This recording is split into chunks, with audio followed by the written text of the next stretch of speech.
कुसुम रसोई के काम निपटाकर बरामदे में खड़ी आंचल से हाथ पोंछ ही रही थी कि अपने बड़े भाई विपिन को आंगन में प्रवेश करते देख वहीं ठगी सी खड़ी रह गई। गीता स्कूल गई हुई थी और सौरभ प्रेस नौकरी पर गया हुआ था। विपिन ने बरामदे में पड़ी चारपाई पर बैठते हुए कहा, सौरभ के लिए लड़की देख आया हूँ। लाखों में एक है, सीधा सच्चा परिवार है, पिता अध्यापक हैं, इटावा के रहने वाले हैं, वहीं उनका अपना मकान है। दहेज तो ज्यादा नहीं मिलेगा, पर लड़की बस यूं समझ लो चांद का टुकड़ा है। शक्ल सूरत में ही नहीं, पढ़ाई में भी फर्स्ट क्लास है। अंग्रेजी में एमए पास है। तो बहुत दिनों से कह रही थी ना कि सौरभ की शादी करा दो, बस अब चारपाई पर बैठी बैठी हुक्म चलाया करना। कुसुम ने एक दीर्घ निश्वास छोड़ा। 6 साल हो गए उसे विधवा हुए। 45 साल की उम्र में ही वो 60 साल की बुढ़िया दिखाई पड़ने लगी। कौन जानता था कि मनीष अचानक यूं चल बसेंगे। वे एक प्रेस में प्रूफ रीडर थे। 10,000 रुपए पगार मिलती थी। मकान अपना होने के कारण घर का खर्च किसी तरह चल जाता था। सौरभ पढ़ाई में शुरू से ही होशियार न था। 12वीं क्लास में 2 बार फेल हो चुका था। पिता की मृत्यु के समय वो 18 वर्ष का था। प्रेस के प्रबंधकों ने दया करके सौरभ को 8,000 रुपए वेतन पर क्लर्क की नौकरी दे दी। पिछले 3 सालों से कुसुम चाह रही थी कि कहीं सौरभ का रिश्ता तय हो जाए। घर का कामकाज उससे ढंग से संभलता नहीं था। कहीं बातचीत चलती भी तो रिश्तेदार अड़ंगा डाल देते या पास पड़ोसी रही सही कसर पूरी कर देते। मनीष की मृत्यु के बाद रिश्तेदारों का आना जाना बहुत कम हो गया था। कुसुम के बड़े भाई विपिन साल में एक आध बार आकर उसका कुशल क्षेम पूछ जाते। पिछली बार जब वे आए तो कुसुम ने रोआ से गले से कहा था, सौरभ की शादी में इतनी देर हो रही है तो गीता को तो शायद कुंवारी ही बिठाए रखना पड़ेगा। विपिन ने तभी से गांठ बांध ली थी, जहां भी जाते ध्यान रखते। इटावा में मास्टर दीनदयाल ने जब दहेज के अभाव में अपनी कन्या के लिए वर न मिल पाने की बात कही तो विपिन ने सौरभ की बात छेड़ दी। छेड़ क्या थी, अपनी ओर से वे लगभग तय ही कराए थे। कुसुम बोली, भाई दहेज की तो कोई बात नहीं। सौरभ के पिता तो दहेज के सदा खिलाफ थे, पर अपना सौरभ तो कुल मैट्रिक पास है। विपिन ने इस तरफ ध्यान ही नहीं दिया था, पर अब अपनी बात रखते हुए बोले, पढ़ाई का क्या है, नौकरी आजकल किसे मिलती है। अच्छे अच्छे डबल एमए जूते चटकाते फिरते हैं, फिर शक्ल सूरत में हमारा सौरभ कौन सा बेपढ़ा लगता है। रविवार को कुसुम विपिन के साथ सौरभ और गीता को लेकर लड़की देखने इटावा पहुंची। लड़की वास्तव में हीरा थी। कुसुम की तो उस पर नजर ही नहीं ठहरती थी। बड़ी बड़ी आंखें, लंबे बाल, गोरा रंग, छरहरा शरीर, सरल स्वभाव और मृदुभाषी। जलपान और इधर उधर की बातों के बाद लड़की वाले सौरभ के परिवार वालों को आपस में सलाह मशवरे का मौका देने के लिए एक एक करके खिसक गए। सौरभ घर से सोचकर चला था कि लड़की में कोई ना कोई कमी निकाल कर मना कर दूंगा। एमए पास लड़की से विवाह करने में वो हिचकिचा रहा था, पर नेहा को देखकर तो उसे स्वयं से ईर्ष्या होने लगी। गीता का मन कर रहा था कि चट मंगनी पट ब्याह करा के भाभी को अभी अपने साथ आगरा लेती चले। कुसुम को भी कहीं कोई कसर दिखाई नहीं दी, पर वो सोच रही थी कि ये लड़की घर के कामकाज में उसका हाथ क्या बटा पाएगी। विपिन ने जब प्रश्नवाचक दृष्टि से कुसुम की ओर देखा तो वो सहज होती हुई बोली, भाई इन लोगों से भी तो पूछ लो कि उन्हें लड़का भी पसंद है या नहीं। सौरभ की पढ़ाई के बारे में भी बता दो, बाद में कोई ये ना कहे कि हमें धोखे में रखा। विपिन उठकर भीतर गए। वहां लड़के के संबंध में ही बातें हो रही थीं।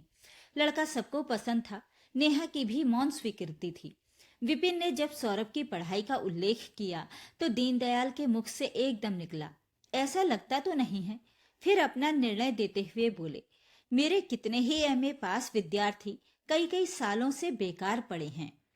चपरासी तक की नौकरी के लिए अप्लाई कर चुके हैं, पर अधिक पढ़े लिखे होने के कारण वहां से भी कोई इंटरव्यू के लिए नहीं बुलाता। नेहा की माँ को भी कोई आपत्ति नहीं थी। हाँ, नेहा के मुख पर पल भर को शिकन अवश्य आई, पर फिर तत्काल ही वो बोल उठी, जैसा तुम ठीक समझो माँ। शायद उसे अपने परिवार की सीमाएं ज्ञात थी और वो हल होती हुई समस्या को फिर से मुश्किल पहेली नहीं बनाना चाहती थी। विपिन के साथ दीनदयाल भी बाहर आ गए। समधिन से बोले, आपने क्या फैसला किया? कुसुम बोली, लड़की तो आपकी हीरा है, पर उसके योग्य राजमुकुट तो हमारे पास है नहीं। दीनदयाल गदगद होते हुए बोले, गुदड़ी में ही लाल सुरक्षित रहता है। कुसुम ने बाजार से मिठाई और नारियल मंगाकर नेहा की गोद भर दी। अपनी उंगली में से एक नई अंगूठी निकालकर नेहा की उंगली में पहना दी। रिश्ता पक्का हो गया। 3 महीने के बाद उनका विवाह हो गया।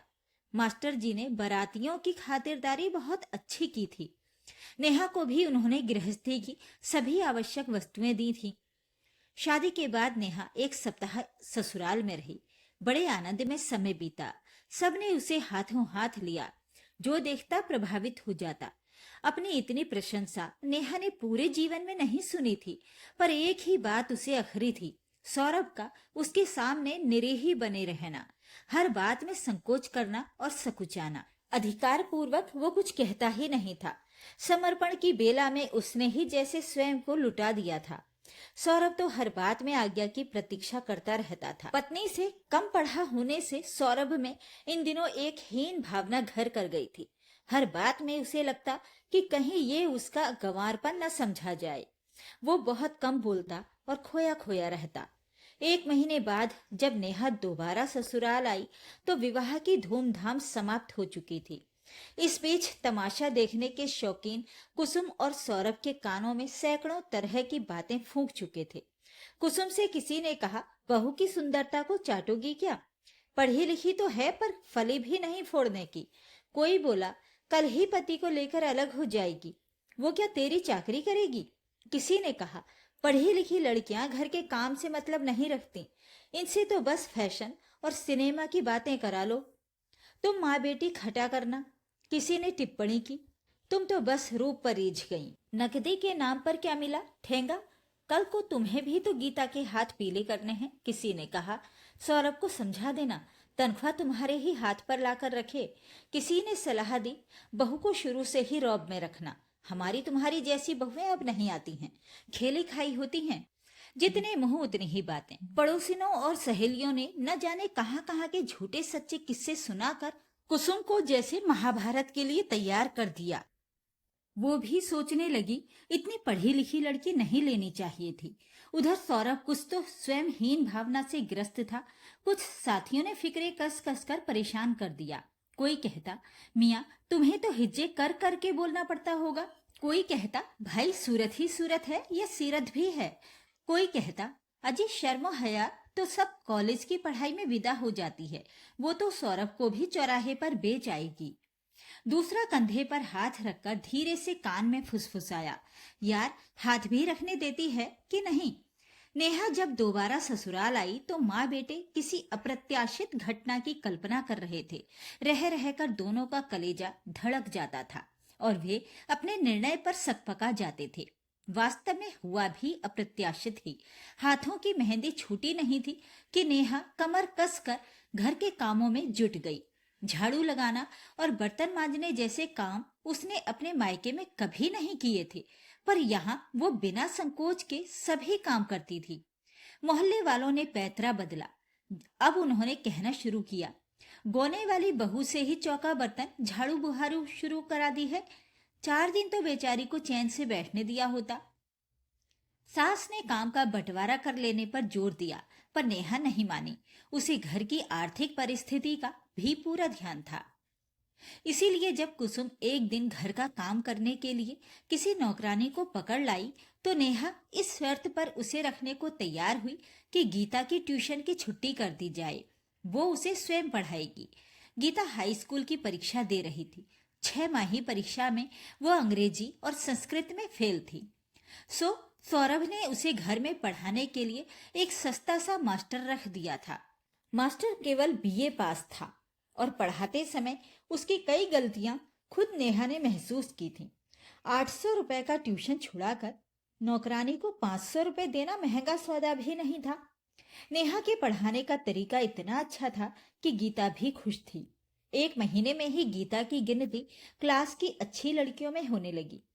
जब सहेलियों ने उसकी सफलता का रहस्य पूछा तो उसने भाभी की भूरी भूरी प्रशंसा की।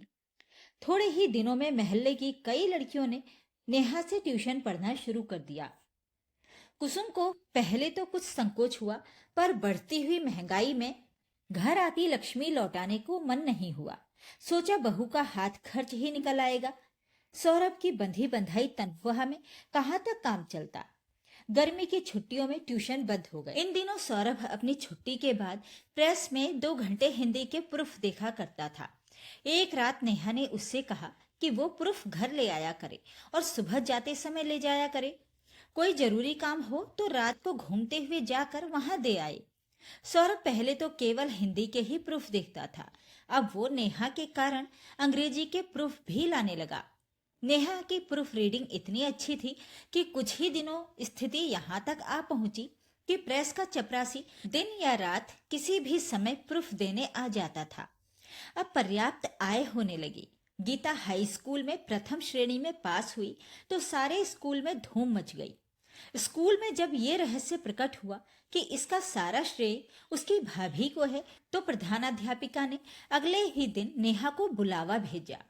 एक अध्यापिका का स्थान रिक्त था। प्रधानाध्यापिका ने नेहा को सलाह दी कि वो उस पद के लिए प्रार्थना पत्र भेज दे। 15 दिनों के बाद उस पद पर नेहा की नियुक्ति हो गई। नेहा जब नियुक्ति पत्र लेकर घर पहुंची तो उसकी आंखों में प्रसन्नता के आंसू छलक आए। नेहा अब दिन में स्कूल की नौकरी करती और रात को प्रूफ पढ़ती। घर की आर्थिक दशा सुधर रही थी, पर सौरभ खुद को अब भी बौना महसूस करता था। प्यार के नाम पर नेहा उसकी श्रद्धा ही प्राप्त कर रही थी। एक रात जब सौरभ हिंदी के प्रूफ पढ़ रहा था तो नेहा ने बड़ी विनम्रता से कहा, सुनो। सौरभ का हृदय धक धक करने लगा। अब आप ये प्रूफ संशोधन छोड़ दें, पैसे की तंगी तो अब है नहीं। सौरभ ने सोचा, गए काम से। उसके मन में उथल पुथल मच गई। संयत होकर बोला, पर अब तो आदत बन गई है, बिना पढ़े रात को नींद नहीं आती। नेहा ने मुस्कुराते हुए कहा, वही तो कह रही हूँ, गीता की इंटर की पढ़ाई के लिए सारी किताबें खरीदी जा चुकी हैं। आप प्राइवेट परीक्षार्थी के रूप में इंटर का फॉर्म भर दें। सौरभ का चेहरा अनायास लाल हो गया। उसने असमर्थता जताते हुए कहा, इतने साल पढ़ाई छोड़े हो गए हैं, अब पढ़ने में कहाँ मन लगेगा। नेहा ने उसके निकट खिसक कर कहा, पढ़ते तो आप अब भी हैं। 2 घंटे प्रूफ की जगह पाठ्यक्रम की पुस्तकें पढ़ लेने से बेड़ा पार हो जाएगा, कठिन कुछ नहीं है। सौरभ 3-4 दिनों तक परेशान रहा, फिर उसने फॉर्म भर ही दिया। पहले तो पढ़ने में मन नहीं लगा, पर नेहा प्रत्येक विषय को इतना सरल बना देती कि सौरभ का खोया आत्मविश्वास लौटने लगा था। साथ ही ताना देते, कोई कोई उससे कहता कि वो तो पूरी तरह जोरू का गुलाम हो गया है। यही दिन तो मौज मस्ती के हैं, पर सौरभ सुनी अनसुनी कर देता।